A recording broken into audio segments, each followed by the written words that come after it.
Yes. I see. It sort of shared the design goals of first edition, which is, explain everything and finally have everything make sense. If you go back to the white book, things are still sort of wonky, right? Like, for example, the biggest dragon in the world can't kill a gargoyle because the gargoyle can only get hurt by magic weapons or whatever, right? So by AD&D, they threw in a hack to allow you to get around that, not because it was important in anyone's game, but because if you wanted the world to make sense, right? Like dragons had to be able to kill the gargoyles. Exactly. And things like, in the original version of D&D, strength did not help you swing your sword, right? Strength was how good you were as a fighter, and that was really it. So this wasn't a good simulation, and first edition tried to be a better simulation and be sort of describe a complete world, and third edition, I think, had that same goal and sort of nailed it. Yeah. All right. What's your favorite edition, Bruce, and why? Well, the easy route would be to talk about when I first went to TSR and had been playing Rollmaster, which was hideously complex, many charts. Yes. Chart master. Yes, the refreshing nature of just saying, this is the rule, this is how I'm going to handle my game was such a nice breath of fresh air. It allowed me to really enjoy D&D again, since I thought what I wanted was more complex. But I learned that actually I didn't really want more complexity. So if I'm going to be the token 4th edition person on the panel, I would say that what I like about 4th edition from the Dungeon Master side of the screen is that some complexity that I always felt. And probably I'm speaking as someone who had to get the stats right to be published and then have people on the internet say, you got a 2 wrong here. Now that we've kind of iterated the monster rules to a little more easily different framework, the 2 isn't wrong anymore, basically. And so from my point of view, it's a lot easier to design for the game, and it's easier to DM for as well. In fact, I've started a new game based on that fact that I believe it's easier for me. So that's what I like about the 4th edition. Yeah, absolutely. You get way more fun per hour of DM prep. That is for sure. It's Because interesting. the DM prep is so much easier. It's interesting how you often, many gamers go through that phase of wanting things that are more complicated. I certainly did. Yeah. I remember getting Chivalry and Sorcery back in the 80s and being like, wow, this has like 6 different fighter classes and like 9 different mages, and that's awesome. And so you actually start to decipher the magic rules. And this doesn't make any sense at all. So, yeah. I was, when I hacked D&D for my own game, I had not only did I keep the encumbrance rules, I gave things a double encumbrance factor. One for their shape and one for their attacks. So if you carried 1 spear, it was really bulky, but hey, if you carried 3 spears strapped together, it really was not that much worse than carrying 1 spear. Then you get into 3rd edition. All right, that on the end. Well, I kind of, as the person who's kind of newest in the industry here at the table, I got into the industry playing 3rd edition, helping run the Living Greyhawk campaign. And the thing that really struck me and the thing that made me fall in love with 3rd edition a lot is that it gave a common framework in the rules for everyone to build the things they want to put in the game, right? In 1st edition, if you wanted to add new rules to the thief, every group would do it a completely different way.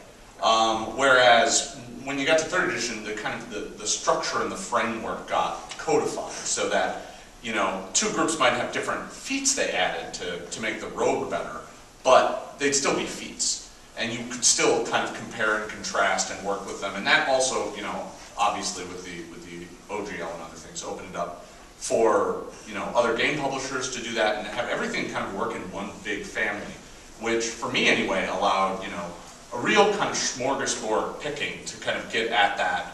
I want to build the kind of fantasy game I want to build, or the game I want to build. So I'm going to cherry pick from 48 different sources, and I don't have to worry overly much about them about them clashing or having to rewrite them. you know, and be able to kind of build the game I want to build. So, you know, and of course that's what I did with Pathfinder, right? You know, taking the pieces that I wanted to see, you know, and, you know, kind of making the game play the way I wanted to play. Certainly, third edition salvaged the entire game industry, right? I mean, we can't. Around that period of time, yeah. Yeah, well, Let that go without mentioning that. sure. Which is Or at least, let's say D&D, the role. not the right. the brand of D&D, the brand of Dungeons and Dragons. That sure helped role-playing games because there were a bunch of companies where, if they couldn't sell D&D products, they weren't selling hardly anything. And so those companies stayed alive because third edition was successful. Sure, Those distributors and hobby stores Yeah. and everything. And that speaks to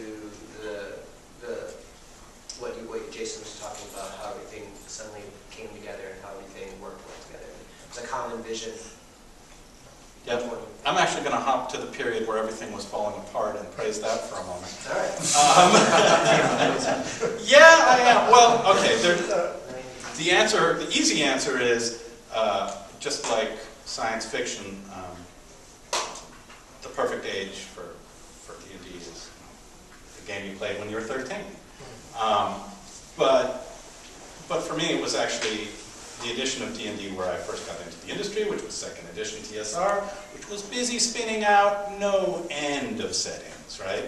And I was there at the birth of Al-Qadim and contributed to that, and Dark Sun, and Ravenloft was going great guns, and Birthright, and Mystara, and oh gosh, I'm going to forget some, right? I mean, Yeah. there were just... Hand of the Red Death. Yeah, I mean, there was just setting after setting after setting. And to me, that is sort of the variety of D&D, the play styles, all of these great settings, just showed that the underlying rule set could support all that, that the hobby could support it. And then, of course, it turned out that the hobby couldn't support it. Whatever it was at the end, 9 settings or so, which kind of led to the collapse. But to me, it was still a really fantastic time of creative ferment in setting and campaign design. Yeah, I mean, as somebody who wasn't in the industry at that time and just buying up product after product after product, you know, it was a great time just for idea mining, right? I mean, all these settings would come out, you know, I wouldn't pick up the whole line, but I'd pick up, you know, the core book, you know, whatever box fit my fancy to, you know, grab toys. All right, well, that's as close to edition work as I care to go. I wanna give my what is cool about D&D thing that other people got to do. Oh yeah, you got left out of that. Well, don't you sure it's not what is cool about Ars Magica or it could be something else. It's actually mostly what's cool about D&D, and to a lesser extent maybe true about Ars Magica in every way. Okay. So I think one of the powers of D&D is that it includes sort of two very different forces or motives. And one is this sort of exalted shared storytelling. You create a character, you can sort of do anything. It's this weird game where you know, if you decide that what you want to do is chop down a tree, you can chop down a tree, right? There's no one has to program it for you. It's not like a pick a path adventure. The DM can run with whatever it is you come up with, right? You can do all sorts of crazy stuff. So it's this shared, open-ended storytelling experience you can't get anywhere else. And then it's this really also banal, lowest common denominator experience where you kill things and watch your numbers go up. And you can, you know, and that is a big part of, I'm second level, that is a big part of the appeal of Dungeons and Dragons. Well, you know, so Facebook games have made a huge industry out of, Exactly. I'm going to click things and... Right. Yeah, well, and all the, like you said, all the video games, all the computer games where you go up in levels or whatever, right? It's all, I get to see my numbers go up. And that is a huge reason for D&D success, and less so, for example, Ars Magica and Everlane, where you know, numbers don't go up with the same sort of alacrity. No. I'm still trying to figure out how to kill my neighbors in Farmville.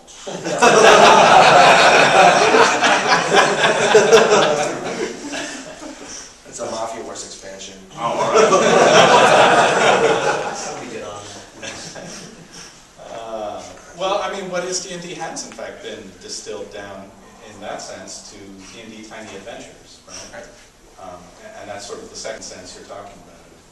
I'm just going to click through a few screens, up my numbers. You might also argue it's been distilled down into World of Warcraft. Yeah. Yeah. You know,